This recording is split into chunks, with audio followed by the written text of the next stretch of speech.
सापेक्षिक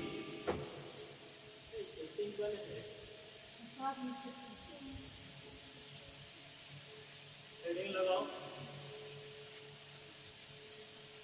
सापेक्षिक कोणीय वेग।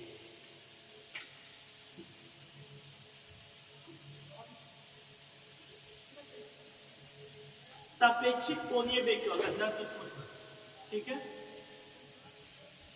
सापेक्षिक कोणीय वेग क्या होता है? तो जब रैखिक गति, ध्यान से समझिए, जब रैखिक गति पढ़ रहे तो रैखिक गति पढ़ते वक्त हम क्या बताए थे, एक सापेक्षिक रैखिक वेग बताए थे। सापेक्षिक रैखिक वेग को क्या बोलते हैं दोस्तों, हम बोलते हैं v रिलेटिव r e है।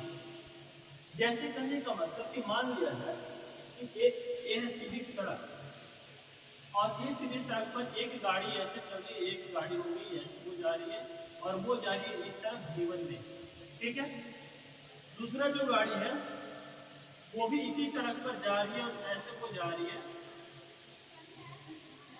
इस तरफ, दोनों का दिशा क्या है, समान है और जा रही है, इसका वेग अगर है v।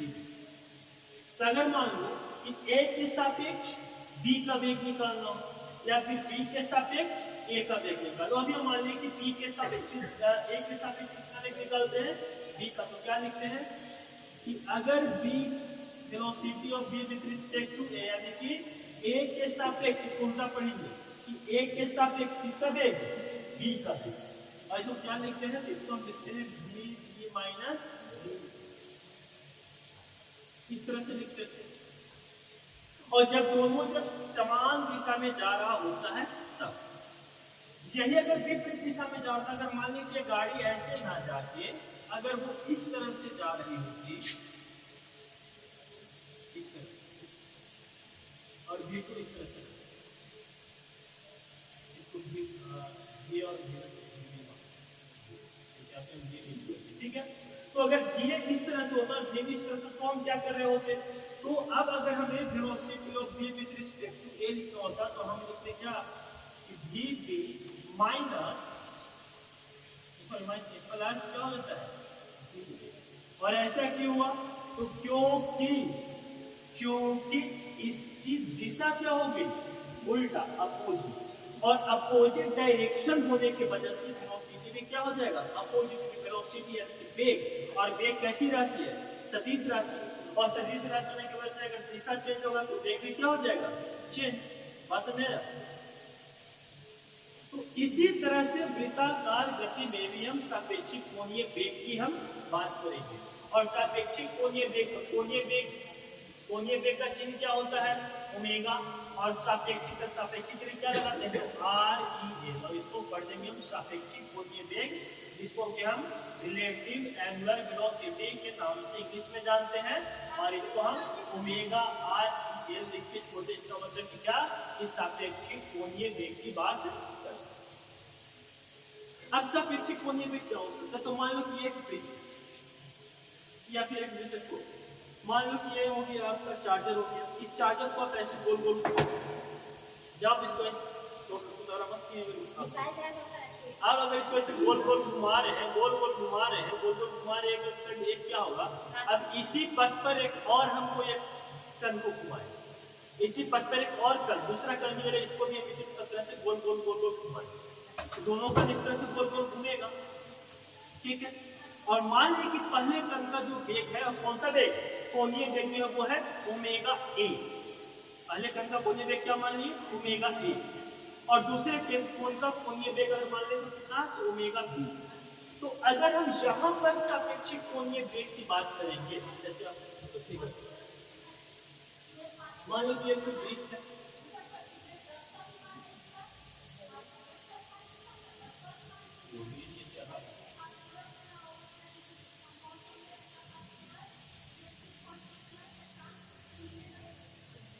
मान लो कि मान लो कि ये कोई वृत्त, और इसी वृत्त ए हो गया वृत्त का चिन्ह, इसी वृत्ताकार पथ पर यहाँ से डिस्टेंस मान लीजिए कि इसकी त्रिज्या का लेके डिस्टेंस हो जाएगी स्मॉल या कैपिटल त्रिज्या मान, ठीक है। जहां पर एक कण है, ये जो कण है वो इस पर आराम से इस पे जो घूम रही है वो ओमेगा ए वेग से इसके ऊपर घूम रही है, ओमेगा ए से इसके ऊपर घूम रही है। समझा रहा है? ये कण जो है वो इस वृत्ताकार पथ पर जिस वेग से घूम रही है, जिस कोणीय वेग से घूम रही है, यानी कि पहला जो कण या पहला वस्तु या पहला पिंड है, इसका कोणीय वेग हम कितना मान लिए हैं? ओमेगा है। तो हम लिखेंगे कि पहले कण का कोणीय वेग कितना हम मान लिए? ओमेगा। वो दिक्कत। और इसी पथ पर एक और कण है, वो कण अभी जहां पर, और ये भी इसी पर घूम रहा है। कैसे? ओमेगा बी से। कैसे घूम रहा है? ओमेगा बी से। तो दूसरे कण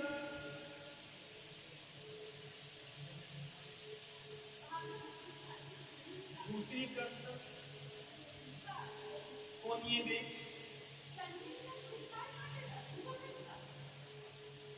तो हम क्या मान लिए? Omega B. और अब अगर आपसे पूछे कि ए के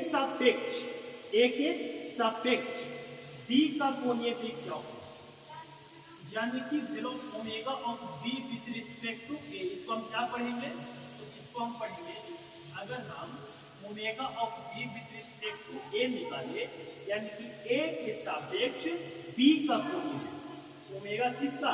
बी का निकाल रहे, किसके सापेक्ष में? ए के सापेक्ष में। इसको उल्टा पलटा करते हुए क्या कि omega B with respect to, अगर इस तरह से लिखा हो तो इसका मतलब हो गया कि ए के सापेक्ष बी का कोणीय वेग क्या हो। कैसे निकालेंगे? तो ए के सापेक्ष बी का कोणीय वेग, इसका हम क्या पढ़ेंगे? यहाँ पे लिख देते हैं कि ए के सापेक्ष बी का कोणीय, और ए के सापेक्ष बी का अगर कोणीय वेग निकालें तो हम क्या निकालेंगे? तो आ जाएगा कि omega B with respect to A बराबर, हम पहले क्या लिखते हैं? B with respect to A बराबर क्या लिखते हैं? बी माइनस बी ए, ये लिखे ना। यहाँ पे सिंपली क्या हो जाएगा? Omega of B minus omega of, और ए बन गया एक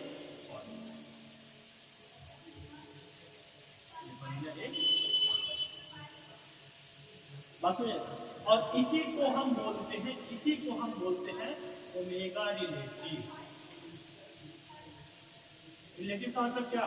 कि एक का वेग हम निकाल रहे हैं दूसरे से रिलेट करके, यानी कि बी का वेग निकाल रहे हैं पहले के सापेक्ष में, तो ये हमारा क्या मिल गया?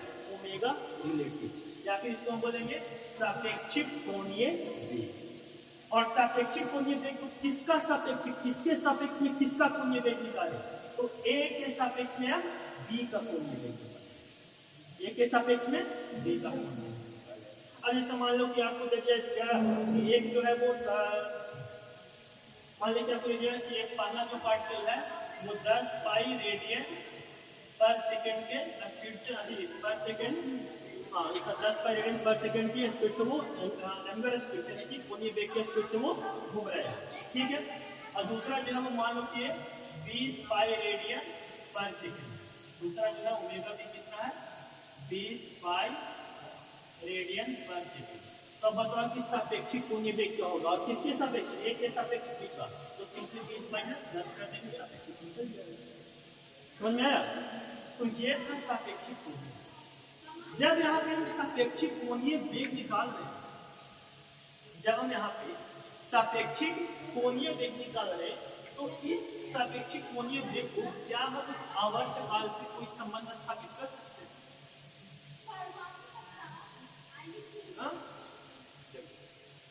हम बताए थे पहले कि P बराबर क्या होता है?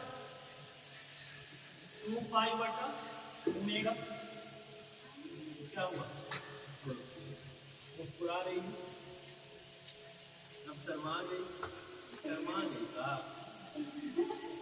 तो देखो, तो T बराबर क्या होता है? 2 पाई बटा ओमेगा।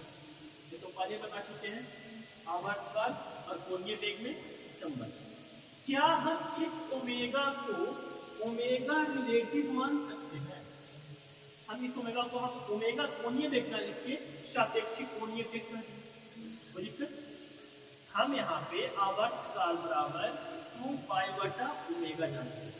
अब मैंने क्या किया कि आवर्त काल बराबर 2 पाई बटा ओमेगा रिलेटिव आ गया। ओमेगा रिलेटिव का मतलब क्या, सापेक्षिक कोणीय।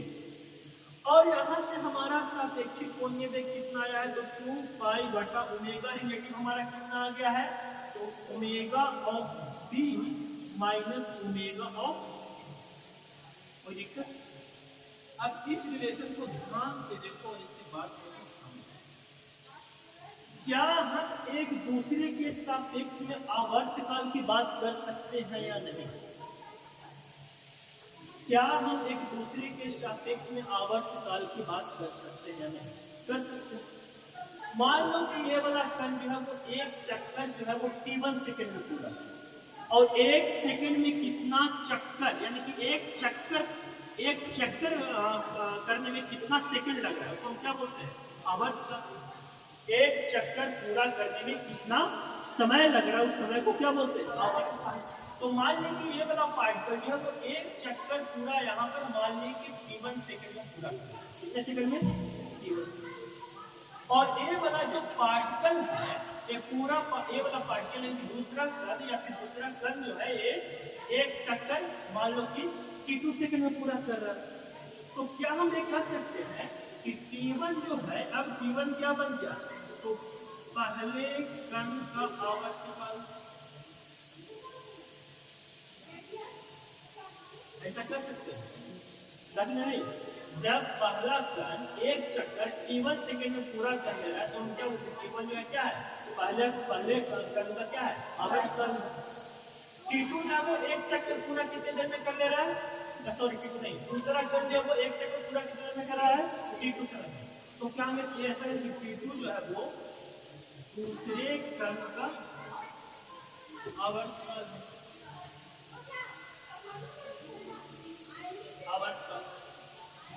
अब यहाँ पे हमें पहले कण का आवर्तकाल t1 मिल गया, दूसरे कण का आवर्तकाल t2 मिल गया।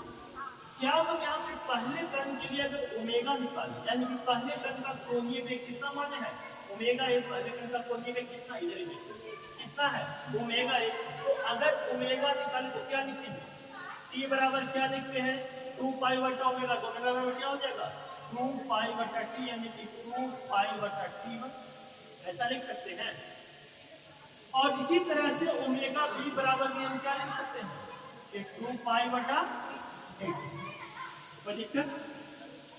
और अब हम अगर इस ओमेगा बी में और ओमेगा ए में अगर ओमेगा बी की जगह 2 पाई बटा t2 रखते और ओमेगा ए की जगह 2 पाई बटा t1 रखते, क्या यहाँ पे हमेशा कर सकते हैं। और ऐसा रखेंगे तो हमें यहाँ से टाइम पीरियड मिल जाएगा, और एक सापेक्षिक आवर्तकाल की औसत, सापेक्षिक टाइम पीरियड की औसत हमें मिल जाएगा। तो यहाँ से हम क्या करेंगे, जहाँ पर t बराबर 2 पाई बटा ओमेगा बी बराबर कितना लिख देंगे, तो 2 पाई बटा t2 माइनस क्या हो जाएगा, ओमेगा एक की जगह 2 पाई बटा t। यहाँ पे काम करो, t बराबर क्या होगा, 2 पाई नीचे छोड़ दो, नीचे में क्या है 2 पाई बटा t2, 2 पाई बटा t। मैंने काम करो, इसमें से 2 पाई यहाँ भी, 2 पाई यहाँ से 2 पाई को कॉमन लेकर बाहर निकल। तो अगर इसमें से हम 2 पाई को कॉमन निकालने में क्या बच जाएगा, 1 बटा t2 माइनस 1 बटा t1। 2 पाई से 2 पाई मर गया, 2 पाई बच गया सिर्फ 1। यहाँ से हो जाएगा कि t बराबर क्या हो जाएगा, 1 बटा t2 माइनस 1 बटा t1, यही बचेगा ना। अब सिंपली इसको हल कर दो, जब इसको हल करेंगे तो क्या हो जाएगा, तो हो जाएगा कि t बराबर 1 बटा, और नीचे में एलसीएम क्या हो जाएगा, 1 बटा t2 माइनस 1 बटा t1, एलसीएम क्या हो जाएगा, t1 t2, इसका एलसीएम क्या होगा, t4 t1 का, t1 t2 t1 को चेक करके वन तो एक है ना, t1 t2 को देखकर यहाँ t2 से t2 क्या हो जाएगा, मर जाएगा, तो क्या बच जाएगा, t1, और t1 से एक कितना हो जाएगा, बीच में माइनस है तो माइनस, t1 से t1 मारा तो क्या बच गया, कोई दिक्कत। और ए वाला जो T1 T2 कहाँ चला जाएगा ऊपर। तो फाइनली अपन क्या देखें T बराबर T1 T2 बटा T1 माइनस T2 और ये एक नया और फॉर्मूला का इजाद, एक और नया फॉर्मूला का इजाद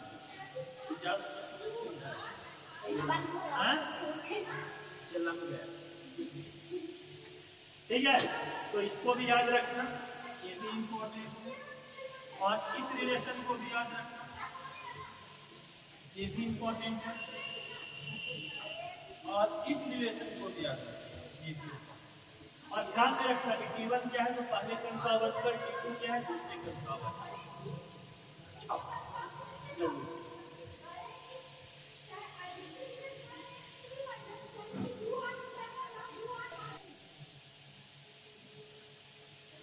अच्छा एक बात थोड़ा सा बात देखो, एक प्रोसेस स्पेशल कैसे बता देखो यहाँ पे।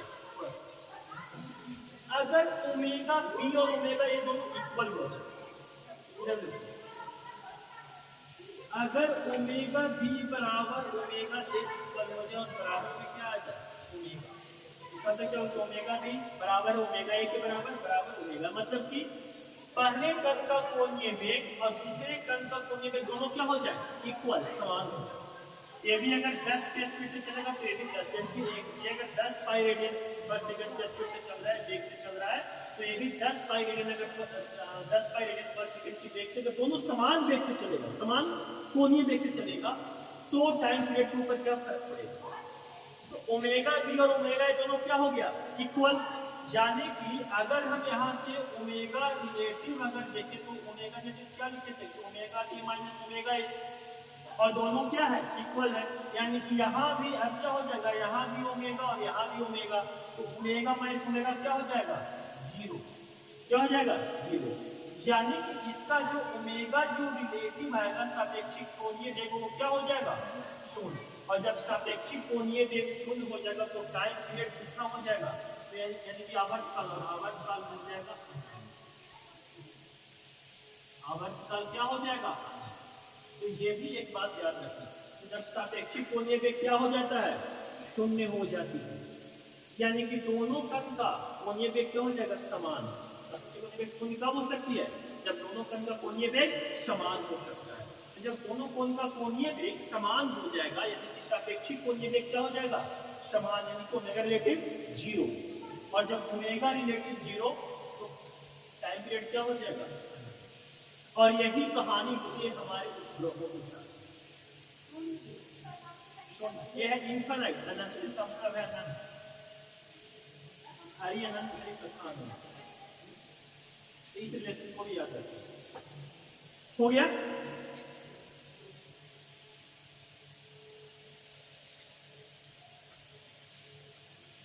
हो गया।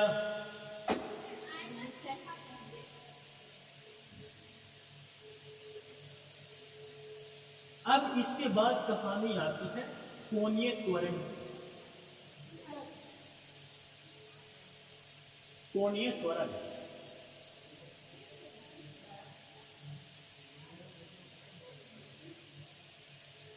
भैया रेज करें,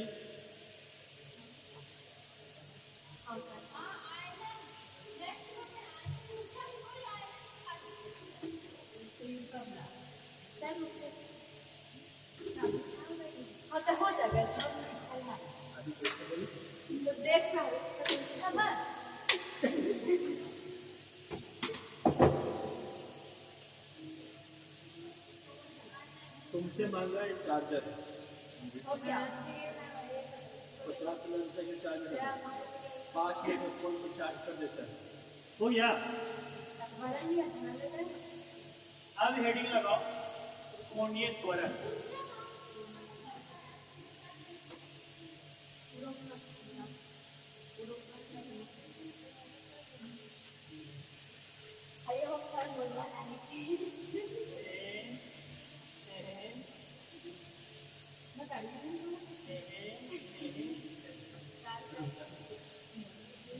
कोणीय वेग का वो बताना फॉर्मूला, कोणीय वेग का फॉर्मूला अब W नहीं होता है ओमेगा होता है, इसको W और ओमेगा का करेक्ट होता है, इसके से बोल रहे सर रवान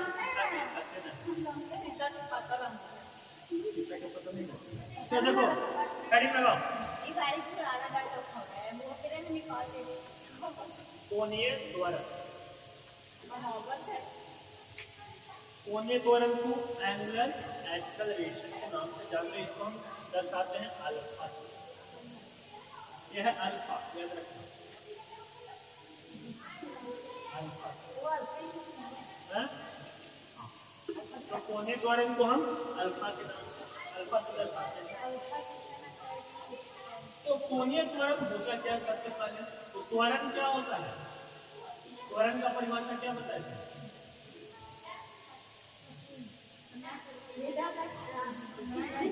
कोणीय त्वरण क्या होता है? रैखिक त्वरण क्या होता है? तो रैखिक त्वरण था कि समय के सापेक्ष वेग में परिवर्तन की दर को क्या बोलते हैं? त्वरण। तो यहाँ पे कोणीय त्वरण क्या हो जाएगा? तो कोणीय वेग में परिवर्तन की दर, कोणीय वेग में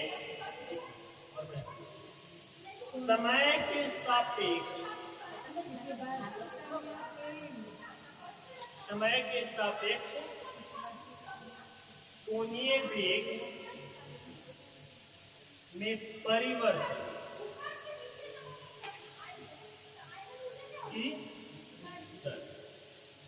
समय के सापेक्ष ये सही से चल नहीं रहा है, इसमें इंक डलवाई थी। इंक लाइए डिफेंसर, इंक लाइए। समय के सापेक्ष कोणीय वेग में परिवर्तन की दर को क्या बोलते हैं हम? कोणीय त्वरण। तो यहाँ से अगर कोणीय त्वरण लिखते हैं,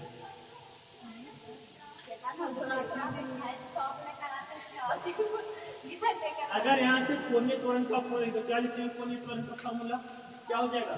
कोणीय वेग और बटा में क्या हो जाएगा? समय। वेरी सिंपल, कोणीय वेग बटा क्या हो जाएगा? समय। हाँ, बस फर्क क्या है कि यहाँ पे कोणीय है तो इसलिए कोणीय लिखते हैं। अब अगर इसको हम कोणीय वेग को कैसे दर्शाते हैं? अल्फा से। तो अल्फा बराबर क्या लिख सकते हैं? तो अगर आपको औसत कोणीय त्वरण निकालना तो क्या लिखेंगे? डेल्टा अल्फा बराबर क्या लिख सकते हैं? तो delta omega upon delta T. इसी को और क्या लिख सकते हैं? तो डी अल्फा बराबर क्या हो जाएगा? तो डी ओमेगा अपॉन डी। इसकी मात्रा की कोई सी बात पानी डाल दिया क्या इसमें? पानी डाल दिया इसे चल कर नहीं रहा है। इक्वल आइए, इक्वल होगा डाले नहीं इक्वल कर दो। देखिए इक्वल पानी डाल दिया। अब इसका मात्रा क्या हो जाएगा? तो कोणीय वेग का मात्रा क्या होता है? तो कोणीय वेग का मात्रा होता है रेडियन पर सेकेंड, यही ना होता है। और साथ में क्या है? समय। तो समय के लिए क्या हो जाएगा? एक और सेकेंड। डुप्लीकेट कर दे दिया अरे सबको बताइए देखो तो एक बोल की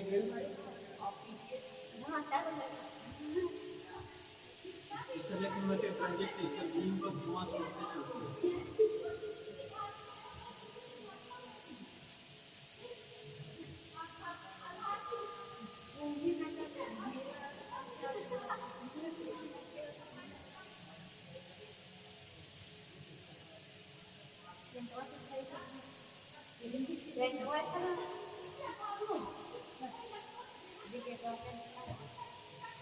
काम करना तो देखो यहाँ से इसका मात्रा क्या हो जाएगा? तो इसका मात्रा कोणीय वेग का मात्रा क्या होता है? वो होता है रेडियन बटा, अरे वाह, रेडियन बटा सेकेंड। और नीचे में क्या है? नीचे में क्या हो जाएगा? एक और सेकेंड हो जाएगा। और यहाँ से आपको फाइनली क्या मिल जाएगा? तो वो आपको मिल जाएगा रेडियन बटा सेकेंड का स्क्वायर। इसको हम क्या बोलेंगे? ये बोलेंगे कि इसका मात्रा क्या है? वो रेडियन पर सेकेंड स्क्वायर। तो ये हो गई इसकी कोणीय त्वरण का परिभाषा, ये हो गई फॉर्मूला और ये हो गई मात्रा। इसकी अगर बीमा की अगर बात करें हम, इसके बीमा की तो इसकी बीमा क्या होगी? तो कोणीय वेग का बीमा क्या होगा? सिर्फ t के पावर -1। इसमें क्या होगा? यहाँ भी t, यहाँ भी क्या हो जाएगा? t के पावर -2। यहाँ पे हो जाएगा t के पावर -2। या फिर इसको ऐसे भी लिख सकते हैं m0 L0 t के पावर, ये हो गया। इसके बाद थोड़ा सा इसमें और समझ लेते हैं क्या कोणीय त्वरण में। तो कोणीय त्वरण का फॉर्मूला हमको समझ में आ गया। क्या क्या? तो एक तो हो गया कि डी अल्फा बराबर D omega by D T, या फिर डेल्टा अल्फा बराबर delta omega upon delta T. और सिंपली आप ऐसे भी याद रख सकते हैं कि कोणीय त्वरण बराबर क्या है? तो कोणीय वेग बटा समय। कहानी तक तो अब देखो थोड़ा सा यहाँ पे कोणीय त्वरण एवं रैखिक त्वरण,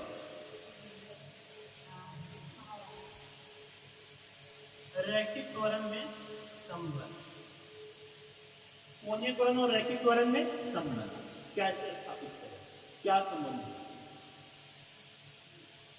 हम कोणीय त्वरण बराबर क्या लिख रहे हैं? अल्फा बराबर क्या लिख रहे हैं?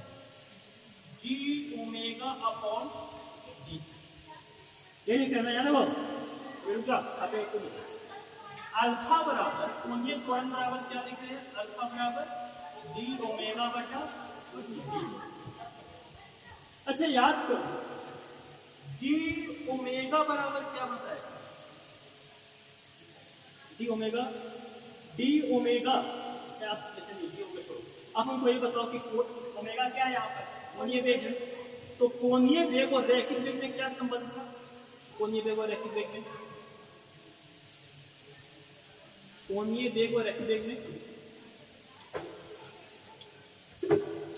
बताओ, कोणीय वेग और रैखिक वेग में क्या संबंध था, क्या रिलेशन था? एक परमानेंट बताया कुछ नहीं आता है।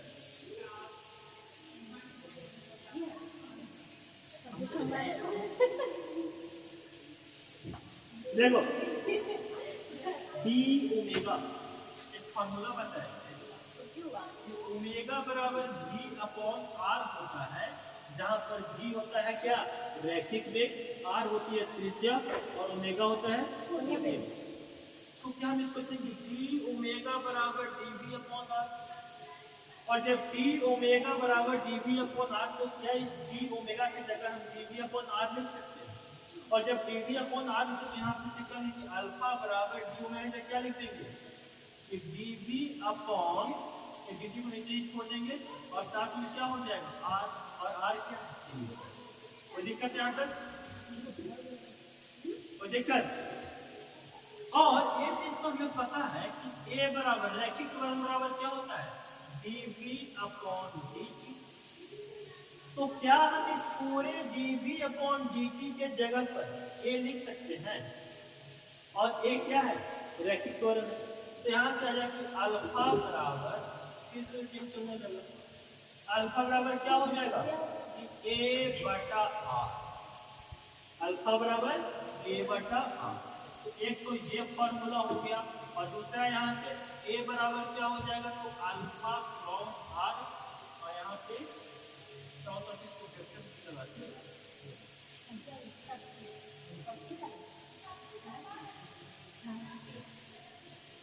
ए रिलेशन भी, ये रिलेशन, दो रिलेशन याद रखना दोस्तों। यहाँ पे याद रखना कि ए क्या है?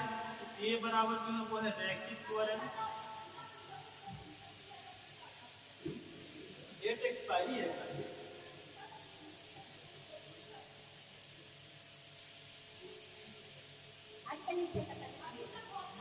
अल्फा क्या है? कोणीय त्वरण। और आर क्या है?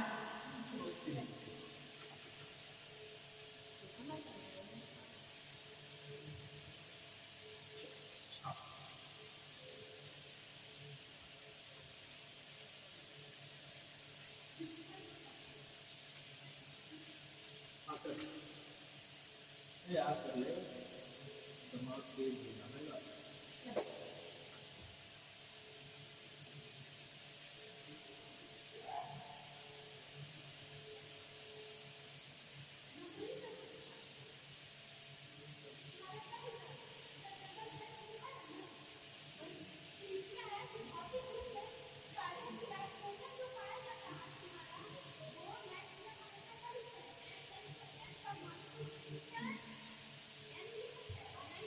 हटो।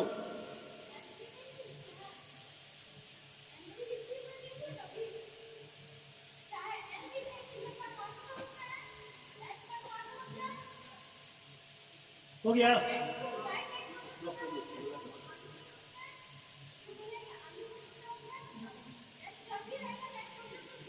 हो गया।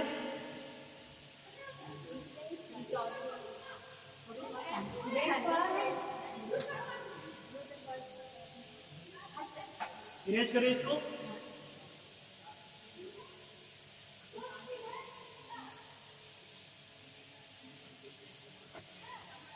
मुझे एक बात बताओ, इतना लिखवाते हैं पढ़वाते हैं, इससे कोई फर्क पड़ता है?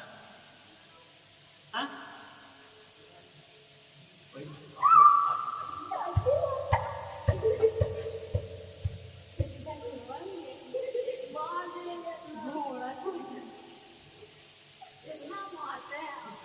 हाँ? याद करती हो ना?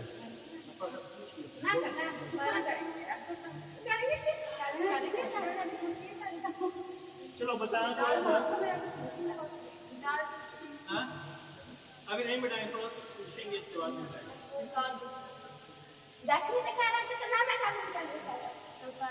चलो बताना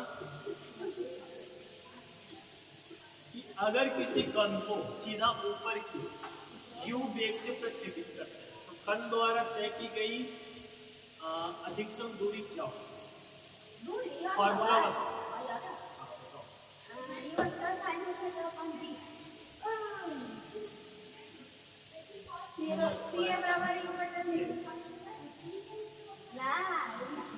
सीधा ऊपर की ओर प्रक्षेपित करते हैं, क्या बोलेंगे? सीधा ऊपर की ओर प्रक्षेपित करते हैं।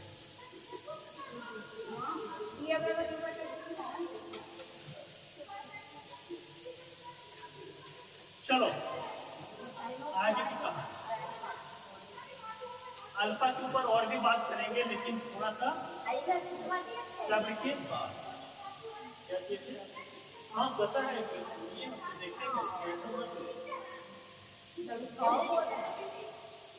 चलो देखो, अब हेडिंग लगाओ, अभिकेंद्रीय त्वरण।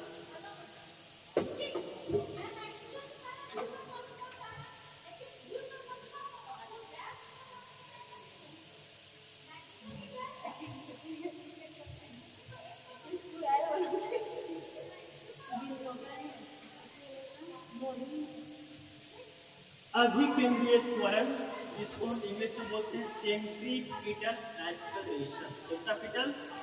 सेंट्रीपिटल। और इसको हम दर्शाते हैं ए, और ए के साथ में ऐसे छोटा सा एक सी लगाते हैं। ये हो गया अभिकेंद्रीय त्वरण। क्या हो गया? अभिकेंद्रीय त्वरण। अब सुनो, अभिकेंद्रीय त्वरण क्या होता है? सुनो, हम कल बताए थे इस बात का अनुभव मुझे भी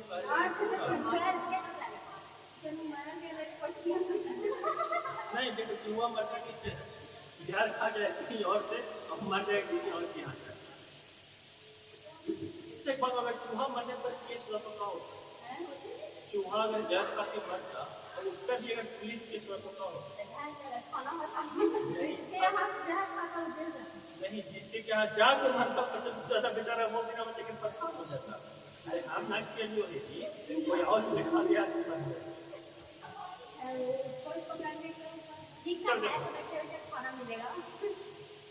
देखो, अभिकेंद्रीय त्वरण क्या होता है? कल बोले थे कि जब भी किसी कण को हम इस तरह से गोल गोल गोल गोल गोल गोल वृत्ताकार पथ पर घुमाते हैं तो उस वक्त में, अच्छा, सारी बातें किसकी हो रही है? कौन सी वृत्ताकार गति? एक समान वृत्ताकार। एक बार तो देखो, रिवाइज करें। एक समान